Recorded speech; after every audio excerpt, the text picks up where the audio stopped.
My family refused to clean Grandma's hoarder house. So I kept the $150,000 I found inside. The air inside the house didn't just smell, it had a physical weight to it. It was a thick, suffocating blanket woven from 30 years of cat urine, damp cardboard, and the sweet, rotting scent of expired canned peaches. I adjusted the strap of my N95 mask, wincing as the elastic dug into the raw skin behind my ears, and kicked a path through a knee-high drift of National Geographic magazines from 1994. My boots crunched on something that sounded like glass, but I didn't look down. In a house like Aunt Edna's, you learned very quickly that looking down was a mistake. You just kept moving forward, shovel in hand, trying not to think about what was skittering inside the walls. I was standing in what used to be the living room, though you'd never know it now. It looked more like the inside of a dumpster behind a Goodwill that had been hit by a tornado. There were towers of QVC boxes stacked precariously to the ceiling, creating narrow, claustrophobic canyons that blocked out the windows. The only light came from the single, naked bulb I had strung up on an extension cord, casting long, dancing shadows that made the piles of trash look like sleeping monsters. My phone buzzed in my pocket. I peeled off a heavy rubber glove, my hand sweating inside, and fished it out. It was a text from Uncle Richard. Richard, realtor wants to show the property on the 1st, make sure the floors are broom clean. Don't scratch the hardwoods. I stared at the screen, a dry, bitter laugh escaping my throat and getting trapped in the mask. Broom clean. The man hadn't stepped foot in this house in 15 years, not since Edna stopped letting people inside, and he thought I could just broom away 3 decades of mental illness. He was worried about the hardwood floors when I was currently worried about finding a dead cat or a structural collapse. I typed back, working on it. It's bad, Richard. Really bad. He replied instantly, just get it done. Remember the deal. The deal. That was the only reason I was here, breathing in mold spores on a Saturday while the rest of my family was at brunch. Let's rewind to the funeral 3 weeks ago. It was a tasteful, expensive affair that Richard paid for out of the estate's funds, of course. Aunt Edna had been the family eccentric, the crazy cat lady everyone ignored until she died and left behind a Victorian house in a neighborhood that was suddenly gentrifying and worth a fortune. We were standing at the wake, holding tiny quiches. Richard, my dad's older brother, was holding court. He's a guy who wears suits on weekends and talks about his golf handicap to anyone trapped in a corner. Next to him was his daughter, my cousin Brenda, who was scrolling through TikTok and looking bored out of her mind. The house is a teardown, Richard had announced, sipping his scotch. I drove by. The yard is a jungle. God knows what it looks like inside. We should just sell it as is to a developer. We can't, I said. I was the only one who had actually visited Edna in the last decade, usually just talking to her through the cracked door chain. The city has a lien on it for code violations. And there are personal effects inside. Photos. Heirlooms. Junk, Brenda scoffed, not looking up. She was a hoarder, Jason. It's all trash. We can't sell it until it's empty, Richard said, looking at me with those cold, calculating eyes. And I am certainly not spending my weekends wading through filth. Contractors want $20,000 to clear it out. That cuts into the profit. He paused, swirling his drink. Then he smiled. It was the smile of a shark sensing blood in the water. Tell you what, Jason. You're handy. You like projects. You clean it out. Get it empty so we can list it. You save us the contractor fee. That's a massive job, Richard, I said. I work full-time. That's every weekend for a month. If you do it, Richard leaned in, you can keep the contents. The contents? I looked at him. You mean the trash? I mean everything inside the 4 walls, Richard said loudly, so the rest of the family could hear. Anything you find, you keep. Furniture, knickknacks, whatever. Brenda and I just want the shell. We want the real estate. You get the treasure. Brenda laughed. Enjoy the used cat litter, Jason. Total treasure. Is that a deal? Richard extended his hand. I looked at them. They were so arrogant. So sure that there was nothing of value in Edna's sad, lonely life. They saw her as a burden, and her home as a dumpster. But I remembered Edna before the sickness took over. I remembered she traveled. I remembered she had a life. Put it in writing, I said. Richard rolled his eyes. He grabbed a cocktail napkin and a pen. He scribbled furiously. I, Richard Vance, executor of the estate of Edna Vance, grant Jason Vance full ownership of all physical contents within the property at 42, Maple Street, in exchange for his labor in clearing the property for sale.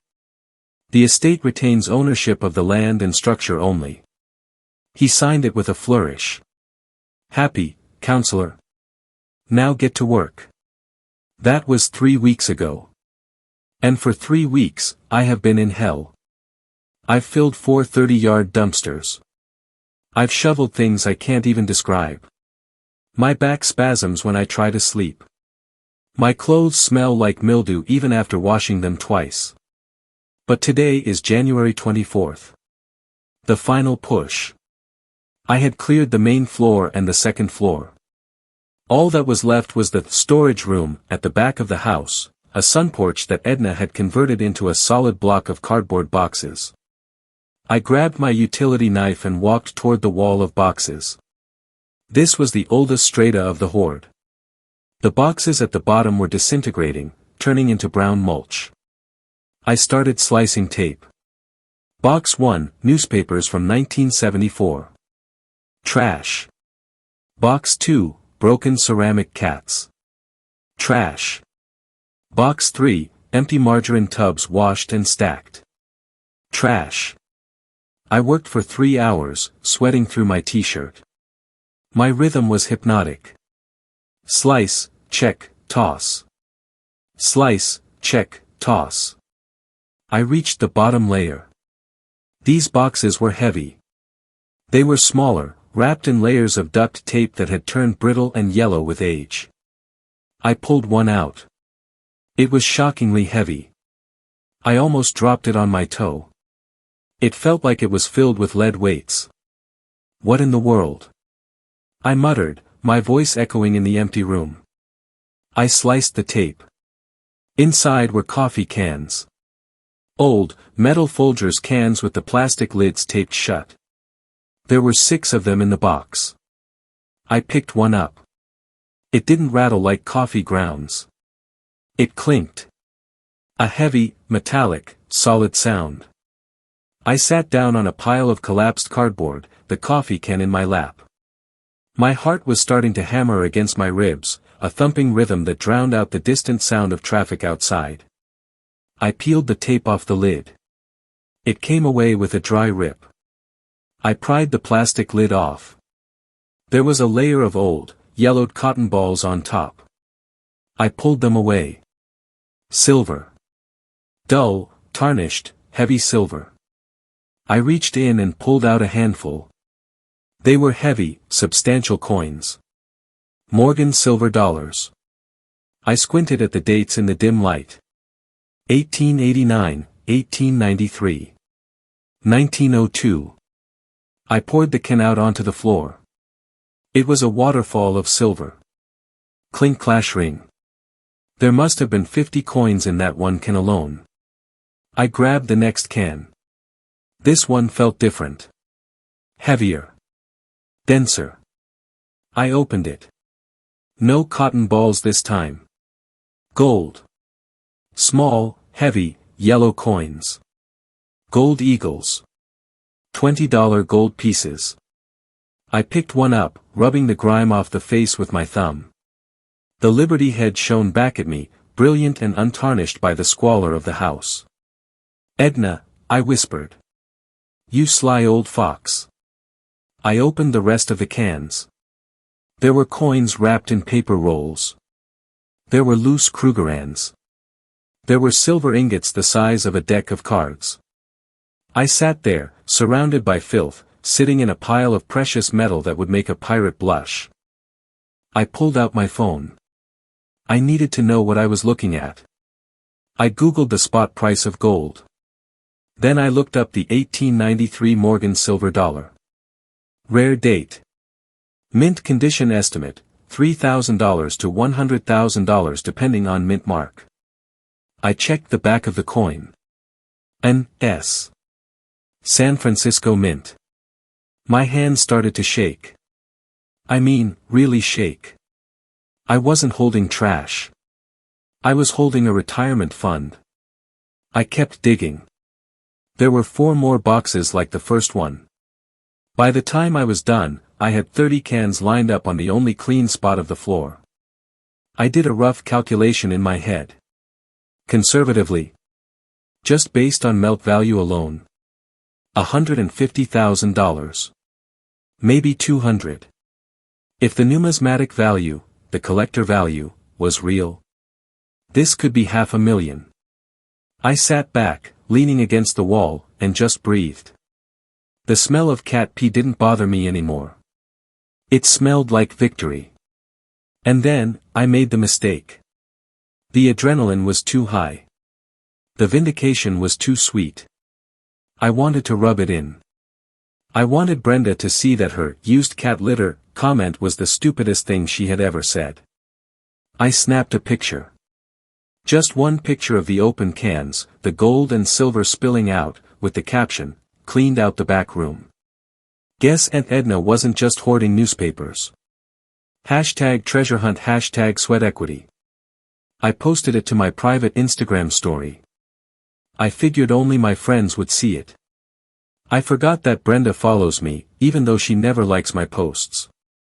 I started loading the cans into my truck. I treated them like they were nitroglycerin. I wrapped them in towels. I hid them under the seats.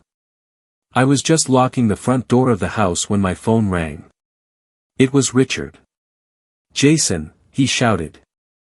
He sounded out of breath. "Don't leave. Stay right there." "I'm done for the day, Richard," I said, trying to keep my voice casual. "House is broom clean. You can list it." I saw the picture. Brenda was screaming in the background. "Dad, tell him. I saw the gold." "Jason," Richard's voice was dangerously low. "Brenda showed me your post. You found coins." "I found the contents of the back room," I said. "Just like we agreed." "Don't play games with me," Richard snapped. "We agreed you could keep the junk. Furniture. Old clothes. Not cash assets. Gold is a financial asset of the estate. It belongs to the family." "I'm family, Richard. You know what I mean. It belongs to the executors. You are stealing from the estate." "I have a signed agreement, Richard," I said, walking to my truck. "It says, all physical contents. It doesn't say, except the good stuff." "That agreement was for trash," he yelled. "It was implied.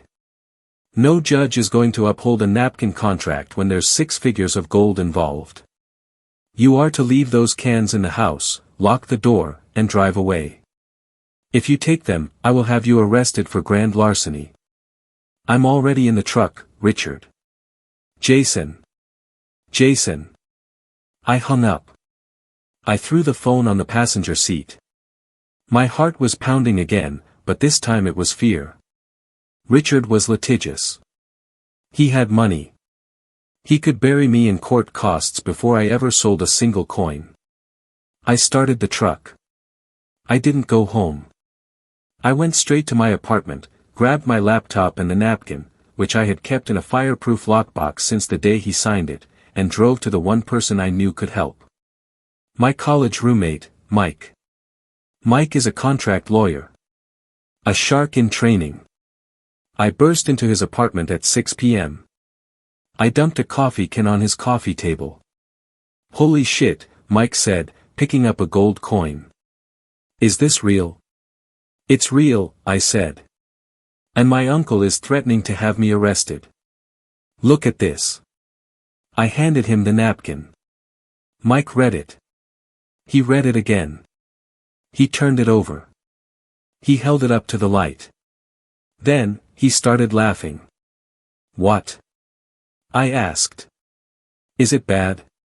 Is it void? Jason, Mike grinned, looking at me with pure delight. This is the most beautiful thing I've ever seen. I grant Jason Vance full ownership of all physical contents. He didn't qualify it. He didn't add an exclusion clause for currency or valuables. In the eyes of the law, a box of gold is a physical content just like a box of diapers. He says he meant trash, I said. Intent matters, Mike nodded. But the plain language of the contract matters more. Especially since he drafted it. In contract law, ambiguity is resolved against the drafter. He wrote it, he screwed it up, he loses. My phone rang again. It was Richard. Put it on speaker, Mike said. Hello, Richard, I said. I'm at the house, Jason. Richard screamed. The cans are gone. I'm calling the police. Hi, Mr. Vance, Mike interrupted, his voice smooth and professional. This is Michael Ross, Jason's legal counsel. I would advise against calling the police to report a theft of property that you legally gifted to my client in a signed document. Who is this? Richard sputtered. I didn't gift him gold. I told him he could have the garbage. The document you signed on January 4th states all physical contents, Mike recited. There is no addendum defining contents as garbage. My client performed the labor, cleaning a hazardous site, I might add, and his compensation was the contents. He has fulfilled his end of the contract. The transaction is complete. This is fraud. Richard yelled. He knew it was there. He swindled me. Actually, I spoke up. I didn't know. I found it today. You're the one who refused to check the house yourself, Richard. You were too good to get your hands dirty. You gambled that it was all trash, and you lost. I'll sue you. Richard shrieked. I'll tie this up in probate for 10 years. You'll never see a dime. Go ahead, Mike said calmly. We'll countersue for the value of Jason's labor at contractor rates, hazmat rates, plus legal fees. And since the document is clear, we will win. Do you really want to spend $50,000 on lawyers to lose another $100,000? Or do you want to just sell the house and take your commission? There was a long silence on the line. I could hear Brenda crying in the background. But I wanted a new G-Wagon, she whined. Richard? Mike asked. You're a thief, Jason, Richard hissed. You're out of the family. Don't come to Christmas. Don't call me. I won't, I said. I'll be busy counting my contents. Richard hung up. Mike and I high-fived. It was the crispest high-five in history. That was 6 hours ago. I'm sitting in my apartment now. The coins are in a safety deposit box at the bank. I went there before they closed the lobby. I kept one gold eagle out. It's sitting on my desk next to my keyboard. It's heavy. It's warm. It shines under the desk lamp. I blocked Richard and Brenda on everything. My phone is quiet. I'm looking at the coin, and I'm thinking about Aunt Edna. I'm thinking about how she lived in squalor, saving every penny, paranoid that someone would take it. In the end, she was right. They tried to take it. But she left it for the one person who was willing to dig through the mess to find her. I'm going to use the money to pay off my student loans. Then I'm going to buy a house. A clean house. With empty closets. And I think, every year on January 24th, I'm going to send Richard a thank you card. Maybe I'll even write it on a cocktail napkin. So, tell me. Am I the monster for holding my family to the letter of the law and keeping a fortune, Or did they get exactly the return on investment they deserved? If you have made it this far and want to see more videos like this, then kindly subscribe and turn on notifications so you may never miss another story like this.